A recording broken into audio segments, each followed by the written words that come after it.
Certainly learned a lot about this already. If you don't know already, this is the area more or less 100 years ago. We can obviously see that Salisbury itself is still quite separate from Old Sarum up here, quite a bit of rural areas in between. We can see that there are some developments out to the west here, and that we can also see two things. One is that East Harlem is quite a strong nucleated settlement by this time, but West Harlem is still relatively, I suppose the word is a dispersed rural settlement. And of course what I want to have a look at is to see how Salisbury has developed in the last 200 years as a sort of suburban centre. Now what do I do now? Now, of course, I also want to look at some of the cultural aspects of suburbs and so on. And of course, this reminds me, I remember this lot. I remember my father sitting in an armchair, chortling away at people totally sending up the lifestyle he worked his socks off to achieve. Obviously, it was about a couple, the Goods, who rejected the norms, as they saw it, of suburban life, and were practising self-sufficiency in service and so on. It's impressed somewhat on my mind because, of course, as a young man, I admired the acting skills of Felicity Kendall quite a lot as well. And of course, later, I choose now to call them victims of the suburban way of life, were of course Reggie Perrin, brilliantly played by Leonard Rossiter originally, but then later by Martin Clunes, who, like me, comes from Wimbledon, so we do know what we're about. And of course, as I've got older, need I say any more, the ultimate suburban nobody, Victor Meldrew. And of course all these are playing to something which is not altogether positive, and that's one aspect I want to explore, as well as we start looking at perhaps more geographic issues and so on. And that's what I want to run through briefly. Suburban culture, Salisbury and elsewhere, issues about land use competition and constraints on urban growth here, and I'll look briefly at London as well, and housing in the 19th, 20th century, the beginnings of public services, and if I'm still alive, we'll look at a couple of case examples at the end.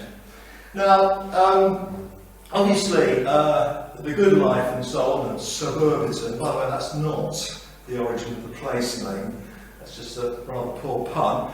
Suburbanism itself goes back a further 200 years. And this is a Georgian cartoon, and it's very interesting here. The equipment used by builders is seen as an army marching on, and the words bricks, Brixton and Brick Lane all appear in there. For Jamie, there's a kiln there spewing out bricks, and of course the countryside is in massive retreat. And this was the fear that a lot of the countryside, in this case around London, was totally disappearing underneath concrete and bricks and so on. So let's just have a quick look at the capital city, because it does set some sort of framework for this. Obviously, by 1590, the City of London had outgrown its medieval core. It's joined up with Westminster all along the Strand, out of Banana along here. And it's already growing. 1690, it's substantially larger again. But what I think is very relevant to some of the things I want to say is look how in the Georgian period, how in the 18th century, it's actually grown right the way around here, taking in all the naughty places south of the river as well. And of course this was very geologically determined, if you believe in such things. River gravels and so on were relatively easy, or Thames gravels were relatively easy to actually develop on. And then during the 19th century, absolutely bang, this sort of dirty pink area here. London has expanded considerably, and then by 1990, easily within living memory, the whole area is probably something close to doubled again. Okay, there's a lot going on, and here's down here, this is where I was brought up, so I think I'm in a strong position to talk about suburbs and so on. But significantly for London and a few other places, you get this Georgian expansion, but we don't really get that here in Salisbury. The other thing is, of course, if you look at the contemporary situation with our very fine organ, the Salisbury Journal, the outrage about building more houses. Harlem's set to get 860 more homes. I don't quite think this has happened yet. And it's so serious, it's on the same front page as the bloke who tried to nick Magna Carta, if you remember it, with a hammer. I thought that was quite interesting. And then very where I live in East Harlem, Save the Meadows. There are perfectly good reasons why you don't build down here. They're called green fingers or what have you. The trouble was these weren't even meadows. In fact, looking at my historical investigations in 1840, they were allotments as well. So we had to get things right. And then there was backlash to housing. It's all fairly negative, isn't it?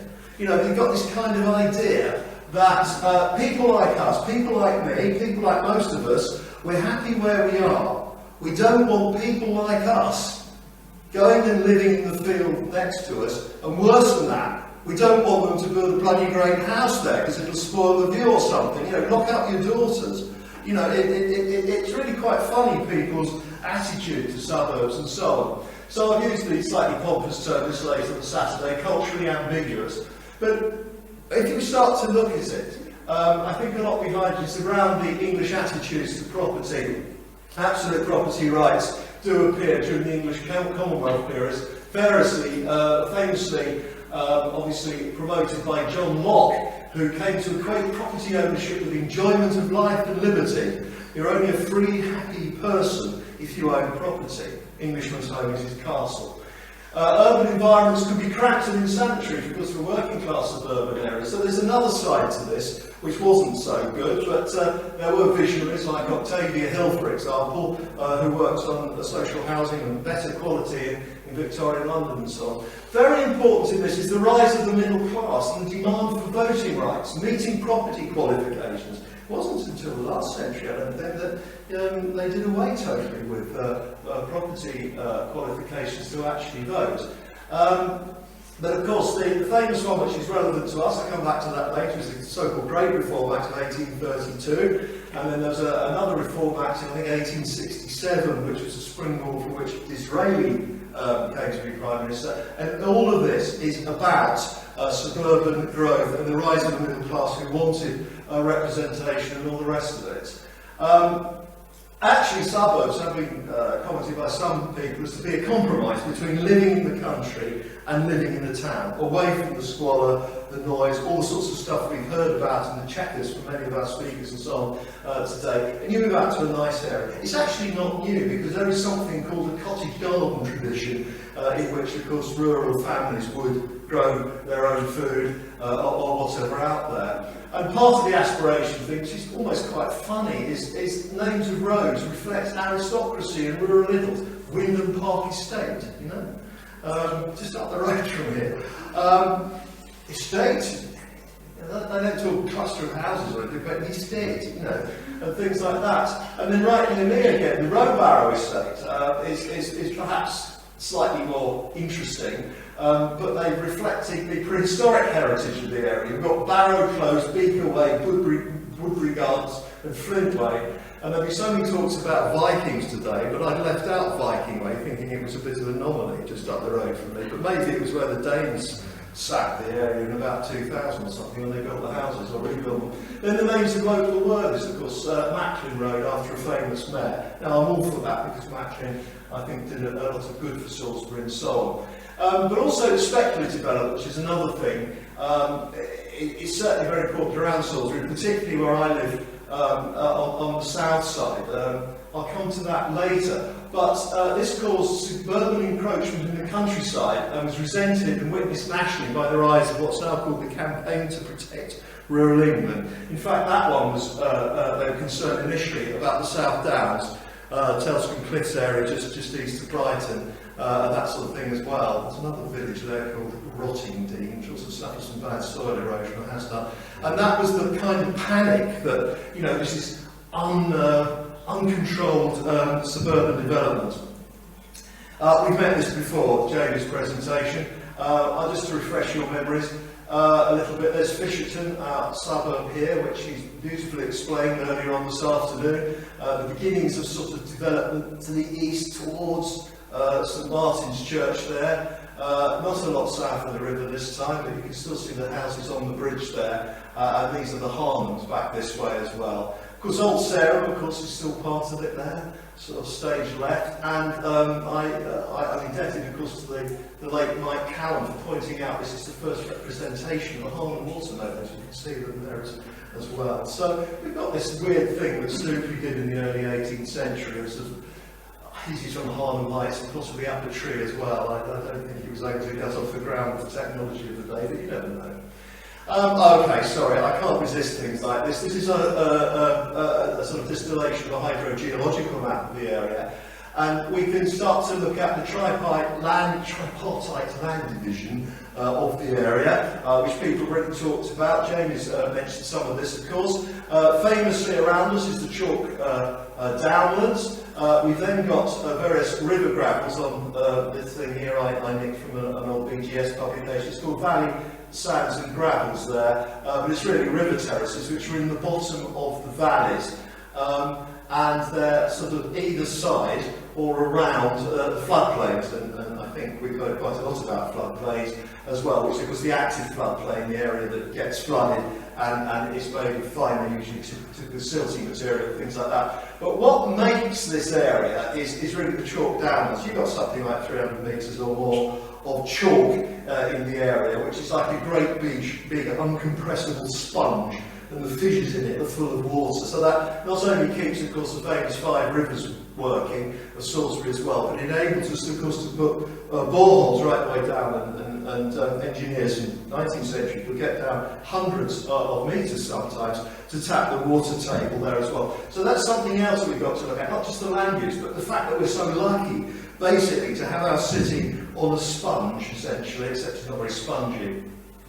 I have to say, for some of the more historical information, I owe a lot, obviously, to John Chandler and some of the work that he's done, particularly in his book, Endless Street. But we were talking about London and what you might have expected that didn't happen here in the 18th century. Well, let's have a look at it. England and Wales, sorry, you can work that out if you've got time, but they've been sort of normalised, these two graphs. England and Wales, from about 1400 onwards, starts to recover from the Black Death and all that business, and it goes gradually up, and then bang, the late Georgian, early Victorian increase in population. Salisbury's a bit different, because its industries don't get into trouble, correct me if I'm wrong, but until about 1600, where textiles sort of started to move elsewhere in Wessex and then beyond.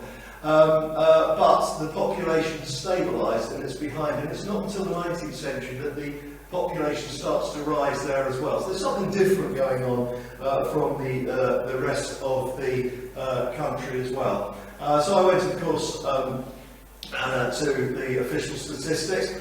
If you're wondering what the gap is there, that's 1941. Don't we know there's a war on? So I didn't get around to doing a survey of the whole population of the country. But you can see that what is regarded as Salisbury, and this is not modulated according to the changes in local government, I've just taken it as sort of given, that's what they chose at the time to demand, to define what Salisbury wants its population. So I'm not pretending it's super accurate, but you can see there's quite an exponential rise in population here, a gap, wobble, and then it starts to take off again. No surprise there. Things don't really get underway until about this time, I suppose. There's a bit of a kick up there, isn't there, with the railways coming in and that sort of thing as well. And then the period, that's 1941, the missing one. This period, there's quite a lot of growth in overall population of the city anyway, in the interwar period. I'll talk about that later.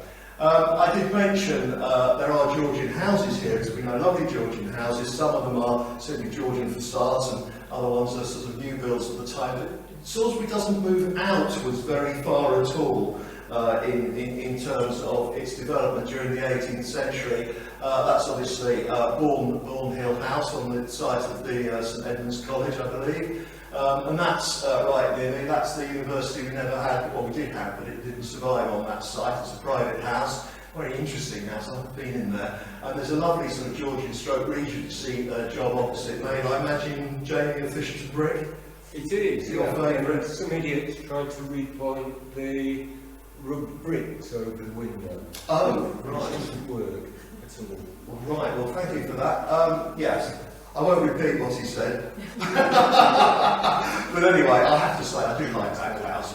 But also the idea of sort of otherwise many houses were Georgianised, that gives us the Georgian thing, and I think Phil was alluding to that sort of activity as well in his talk. Again, this is as presented in Crichton's map of 1835. You can see the checkers here, area in the middle, Cathedral Close here, and then the local government had been taken out to include Fisherton here, as we've learned, St Martin's and so on, but again, not a lot going on south of the river, all the rest of it. It had not undergone that expansion in the 18th century. This is taken unashamedly from John Chandler's work, because that provided the basis for me to take this research a bit further in a quantitative way.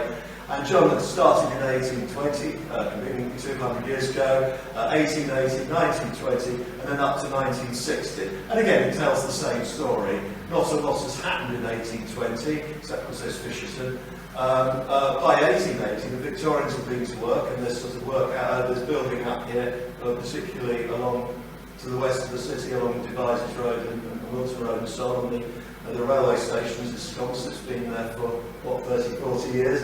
1920, after the First World War, there's the beginnings of some efforts at sort of homes for heroes and things like this. This is the time of Matching and development of Bemerton Heath. But 1960, I think John describes it as like the sails of a windmill or something. We started to actually develop up the hillsides as well. So you've got some interesting points to observe, particularly from this one, that there's very little development on the floodplain. I like to think because watermeadows are there, because I like watermeadows, but actually very often it's because of flood risk, and that's still an issue in planning today, as we know.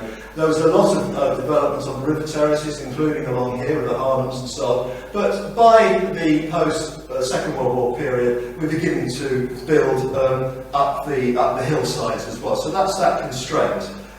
It gives us some sort of similarities or differences from London. Again, these are sort of this is straight from Victoria County history, and these are the dates given in this particular study for the expansion of the city itself. After 1835, you've got 1904, significant to the south, 1927, quite a big time taking, and then another rarest pockets, including down this way, 1954 they expand as well. And by this time we've taken, of course, Old Sarum into the local government, the administrative areas themselves.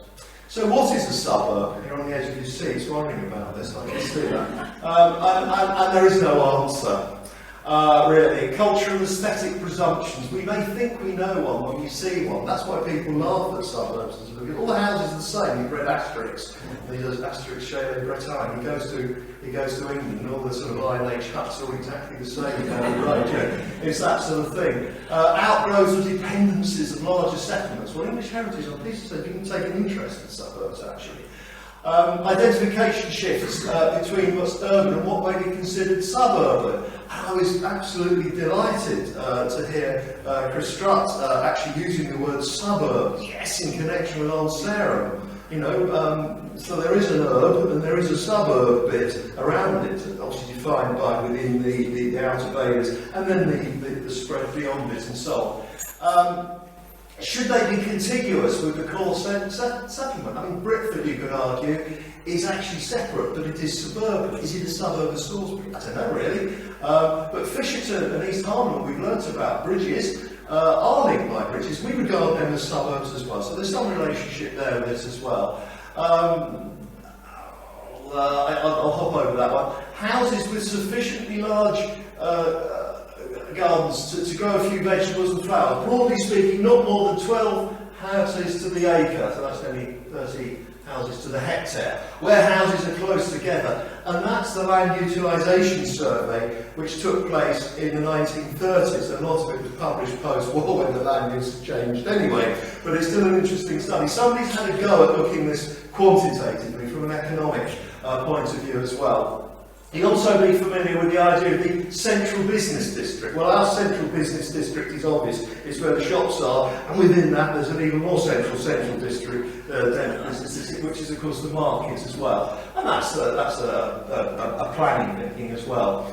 But when we're looking at suburbanisation, we also have to look at infrastructure and open spaces as well. Here's 1939, and this is particularly good. This is according to the criteria that L.W. Stamp and others used when they did the land utilisation survey. The urban area here is red. They put the roads in quite reasonably, part of it, and then they defined so much of Salisbury around here as suburban. I imagine they're doing some estimates of the number of houses per unit area, but there you go, that's what's going on there. And of course, as you see, yes, it's spread out dramatically, and it's worth noticing that this explosion is at a time when English agriculture was on its uppers. It had been since the recession in 1879 and wasn't going to get better until 1940, dig for victory or plough for victory and things like that. And because the Town and Country Planning Act of 1949 hadn't happened, all you've got was a period of pressure from CPRE and other organisations to say, no, enough is enough. But nonetheless, look at the way our city's expanded. I mean, you know, percentage-wise, it'll probably compete with London, actually, for the original one that we gave here as well.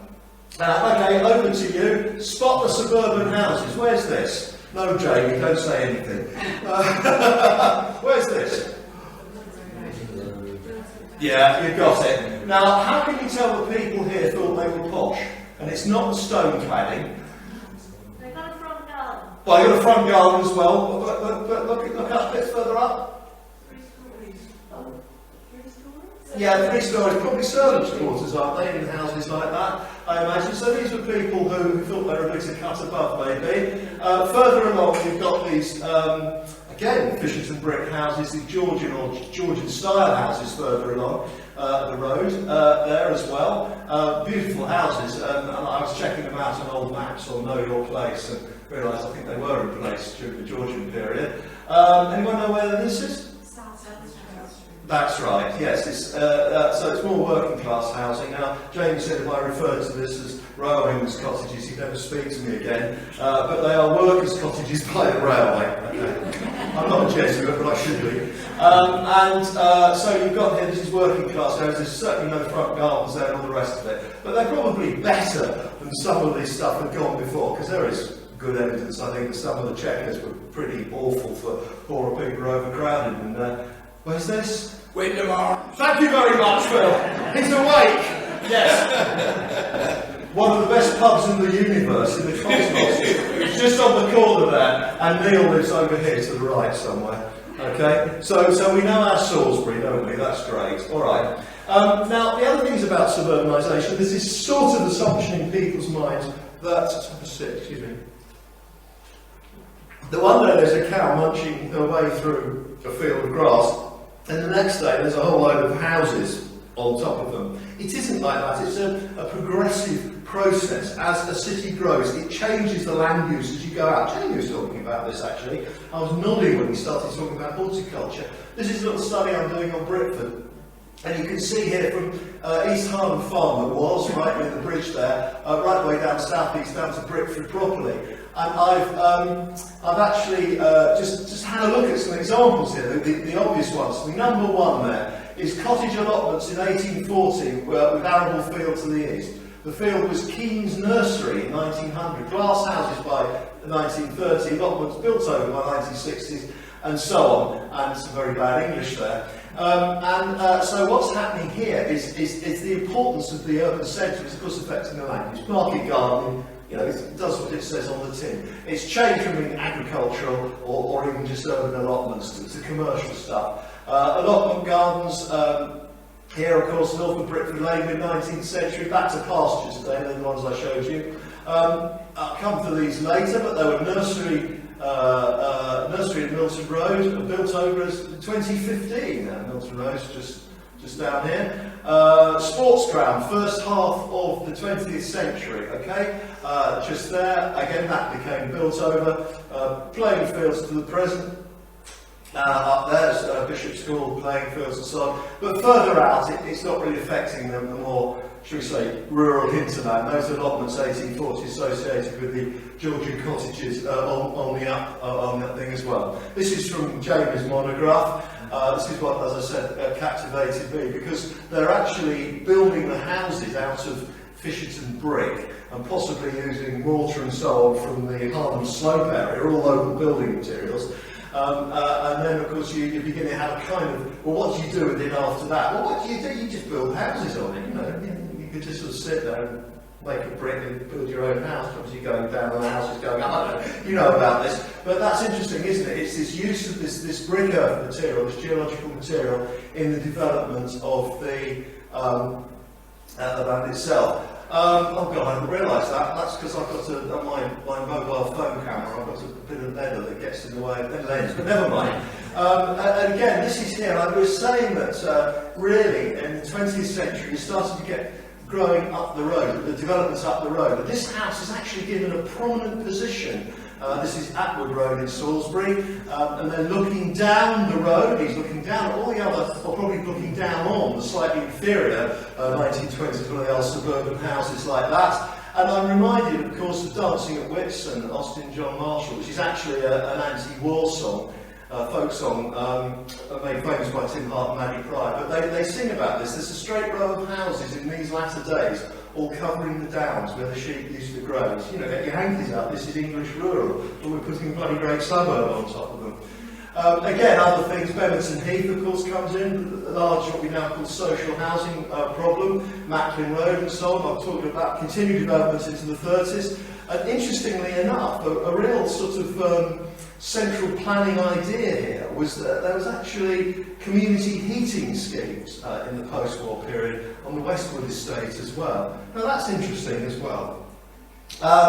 Okay, services. Right, anyone know where that is? That's right, Devizes Road, Pumping Centre. I can't actually find the date for that. I think those buildings, that sort of Victorian pumping sort of station job, there must be a few boreholes going right way down to the job. About 1900, I suspect. But tell me if you think they're earlier. The waterworks was 1867. Oh, those ones, they're 1867. Okay, I couldn't find that in the monograph when I was looking for it. Anybody know where this is? No, it's Maltings, it's by the Bishop's Mill. And this fascinated me because between, I think, the late 1890s and 1930s, there's a hydroelectric facility in the mill pub, the one where the Skipoles were eating when they were poisoned. Just right near there. I used to work for the tourist board. But that was an interesting thing as well. And the early electric street lighting, possibly just along Fisherton Street, was generated just here. People still talk about that. Do you remember this one? Not long ago, it came down a few years ago, didn't it? Put in, I think, 1928 from memory, and dismantled because, of course, it's expensive to maintain things like that. So we can't get too sentimental about gas holders. Anybody know anything about this pub? Tollgate. It's Tollgate Road. That's right. It's one of the few pubs in the world, possibly with two names. You can't really read it very well here. That says the dust hole on that side, that says the railway, which I imagine is the original one, but there was a sort of yard there, railway terminus, 1847, and the guys used to go in there for a drink covered in dust, so it became known as the dust hole, but it's still there. So the service has grown with suburbs anyway. I'm going to just go a little bit off piece here. This is Speed's map, and it's quite clear something's going on in the middle of the road. I know it's stereotyped, or whatever the word is, or cartoonised, and those are probably the water channels. I had a thought that actually, given that most of the Chequers areas developed in the 13th century, what is going on here? What could be going on here? Where did they get the idea from? It's not common in Western Europe, as far as I know, certainly not in Britain. They knew about monastic houses, they had sophisticated water management. The canals of Venice are known, but I don't think they drank from there, otherwise there wouldn't be any Venetians left. But there's contacts with the Islamic world at that time. Okay, it was very aggressive, looking towards the east, looking towards the Crusades and so on. But also probably less violent. People would have known about what had been northern Spain, which had been Moorish. And under the Moorish occupation, well, I think Castile was established as a kingdom by then, Madrid had actually running water supply and channels dating from this period. And if you actually do look at the literature about Islamic ideas of planning towns and so on, they do have a big ethos, without being very specific about it, about human welfare and things like that. So I'm just putting it out there that actually, because it's the 13th century 13th century planned settlement, that they might have been picking up ideas from a distant past. But nonetheless, from my point of view, it did give the Victorian engineers something to start with. Okay, they started with improving the drainage and the water supply and so on. So Salisbury had a kind of head start, whatever the origins were of it. Okay, the study area, 1880s.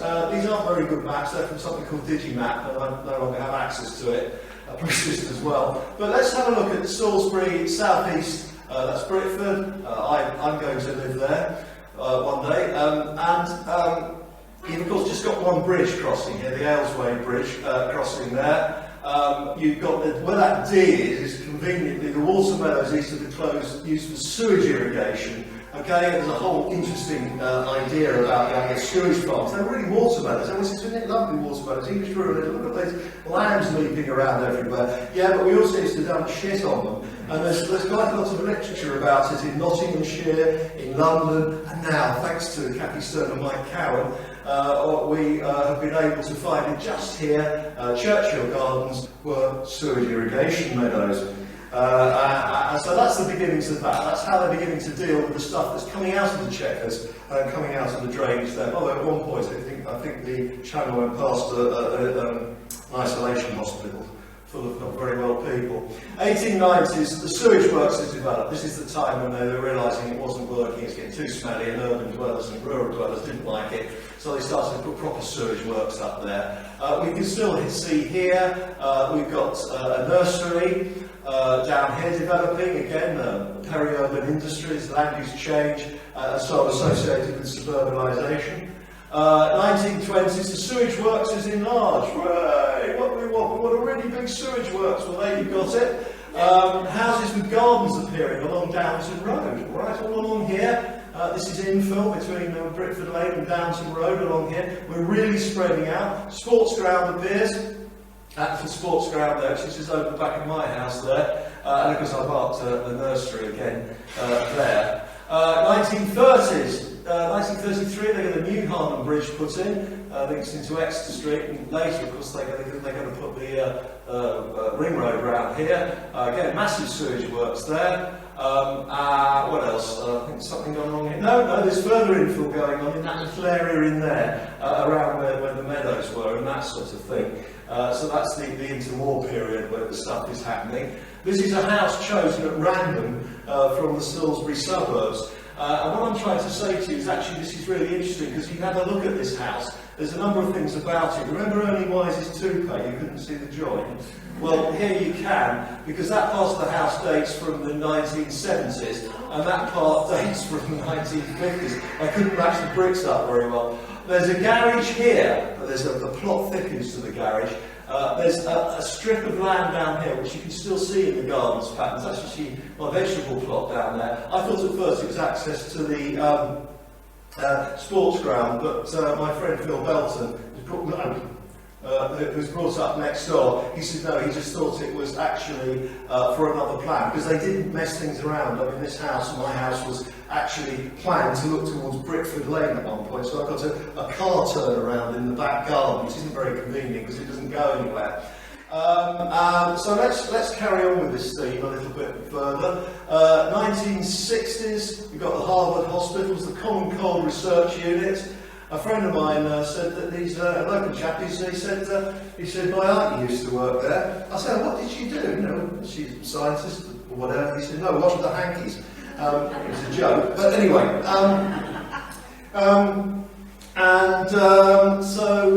Yeah, you've got that going on. You've got further infill, of course, occurring here. Sports ground has survived, and then we move on to the technical college, which suddenly appeared up here. The sewage works have moved decisively down to Peter's Finger. The present road configuration at New Harlem takes the modern form.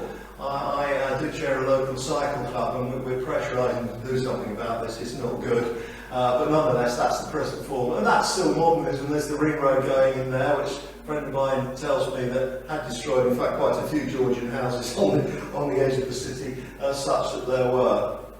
And so, I'm winding up now. Horticulture RAP, that's the last shot, just as they cleared the nursery in 2015 in Milton Road. I took that. That's the building underway, and that's what's replaced it. So you've got river terrace land, still with residual industries, horticultural industries on it, right the way into the recent years and so on. I alluded to garages. Well, that's actually, I tried to convince both Neil and Bill at different times. In fact, I found a Roman temple in my back garden here, and underneath the workman's, this is what we have in the patio, right? Underneath the workman's equipment here was actually a hole in the ground that went straight through to the drain. And I tried to convince them that that was a sort of Romano British well with votive offerings, but it helps to have a degree in geology and archaeology, and so I was disabused of that theory. But if we start to look at the overall urban area and population density, this is quite interesting, I thought. Up to 1920, they're still building houses, they're still extending Salisbury's suburbs, beyond that sort of very low point in 1820, and yet the population density, in round figures, is going up. There's still more people per unit area, in spite of all the building that's been going on in the 19th and early 20th century. In this period after the war, of course, when First World War, when there's much land available very cheaply, and they're building all those houses, Atwood Road and beyond, we suddenly see a fantastic fall off in the population density. This is people living in the suburban dream and having large gardens and things like that.